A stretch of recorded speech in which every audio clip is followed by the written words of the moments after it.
हाय, hello, नमस्कार. माझ्या चॅनलमध्ये तुमचं स्वागत आहे. तर कालची रुटीन मी तुमच्याशी शेअर करणार आहे. तर काल चतुर्थी होती आणि कारभारांनासुद्धा शनिवार होता. तर त्यानिमित्तानं असं वाटलं की घरामध्ये कामं थोडीशी कमी आहेत, म्हणून मी सकाळीच 2-3 किलो डाळ भिजू घातली, मुगाची आणि उडदाची. तर तुम्हाला दाखवणार आहे नंतर. आणि त्यानंतर मी चहा बनवला आणि मुलांसाठी नाश्ता बनवण्यासाठी तयारी करत होते. तर मुलांची इच्छा होती की रव्याचे आप्पे त्यांना पाहिजे होते. तर आम्हा दोघांनाही उपवास असल्यामुळे त्यांना त्या दोघांसाठीच नाश्ता मला बनवायचा होता आणि स्वयंपाक पण दुपारून बनवायचा होता. त्यामुळेच मग डाळ भिजू घातली होती.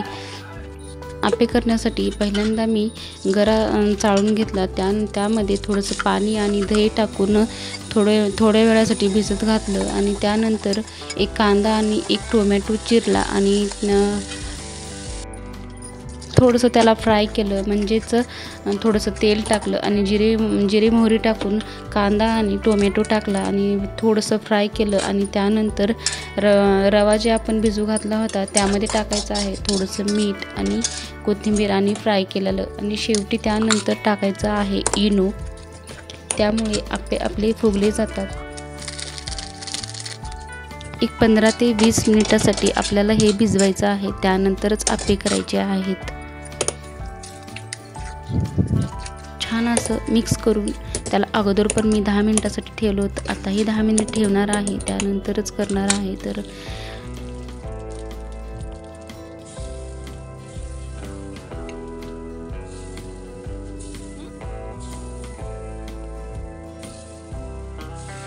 एकदम सोप्या पद्धतीत आहे. तुम्ही सुद्धा नक्की ट्राय करू शकता. तर यासोबत शेंगदाण्याची चटणीसोबतसुद्धा खाऊ शकता, सॉससोबतसुद्धा खाऊ शकता किंवा खोबऱ्याची चटणीसुद्धा करू शकता. तर मी ते खोबऱ्याची चटणी करणार आहे. खोबरं म्हणजे ओलं खोबरं, नारळ घेतलेला आहे आणि कोथिंबीर, हिरवी मिरची, थोडंसं मीठ आणि शेंगदाणे थोडेसे टाकायचे आहे आणि बारीक वाटून घ्यायचं आहे. तुम्हाला जसं पाहिजे तसं त्यामध्ये पाणी किंवा दहीसुद्धा टाकू शकतात.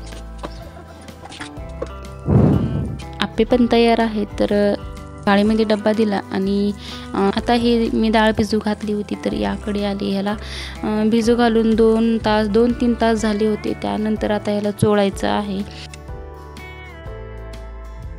जोपर्यंत सगळं ह्याचं सालपट निघत नाही तोपर्यंत आपल्याला चोळायचं असतं आणि पाणी काढायचं असतं. तर स्वच्छ पाणीसुद्धा व्हायला पाहिजे. खूप घाण पाणी असतं. पहिल्यांदा 2-3 पाण्याने धुवून काढल्यानंतर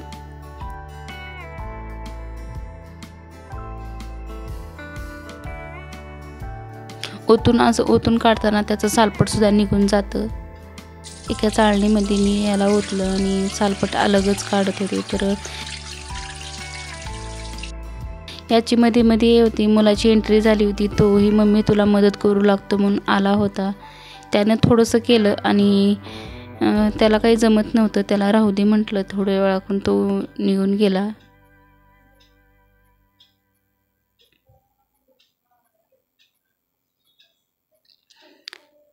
फायनली आता माझ्या डाळीचं काम झालेलं आहे. तर तुम्ही पाहू शकता. तर आता हे जे आहे सगळंच काही 1-2 जे दिसत आहे तेवढं काही नाही राहतं. थोडंसं फाटकलं किंवा उधळलं तरीसुद्धा त्याच्यातलं भरपूर आणखी निघून जातं. तर याला मी गच्चीवरती कडक उन्हामध्ये वाळू घातलेला आहे. पिवळी डाळ जी होती ती मुगाची होती, त्यामुळे पिवळा कलर दिसत होता.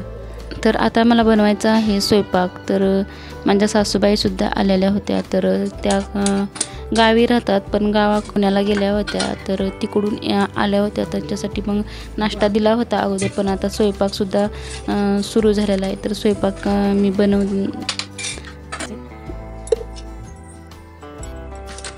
तर आता मी स्वयंपाकाला सुरुवात केली. पहिल्यांदा पीठ तिंबलं आणि त्यानंतर राईस घातला आणि आता मी वांग्याची भाजी बनवणार आहे. तर जिरे मोहरी टाकली, तेल टाकलं, जिरे मोहरी टाकली, कढीपत्ता टाकला आणि खोबरं आणि लसूणची पेस्टसुद्धा टाकली. त्यामध्ये नंतर चिरलेले वांगे टाकायचे आहेत. त्याला व्यवस्थित फ्राय करायचे आहेत. थोडंसं जरी मीठ टाकलं नाही यामध्ये तर वांगे लवकर फ्राय होतात, म्हणजे मऊपणा येतो त्यामध्ये.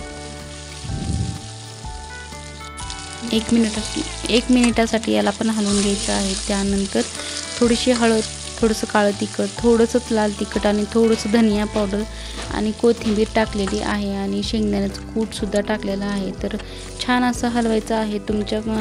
तुम्हाला जेवढी पाहिजे त्यानुसार तुम्ही पाणी टाकू शकतात किंवा नॉर्मली पाणी टाकून सुकीसुद्धा सरभरीत टाईपमध्ये होतं तसंसुद्धा करू शकतात. खूप छान होते ते सुद्धा.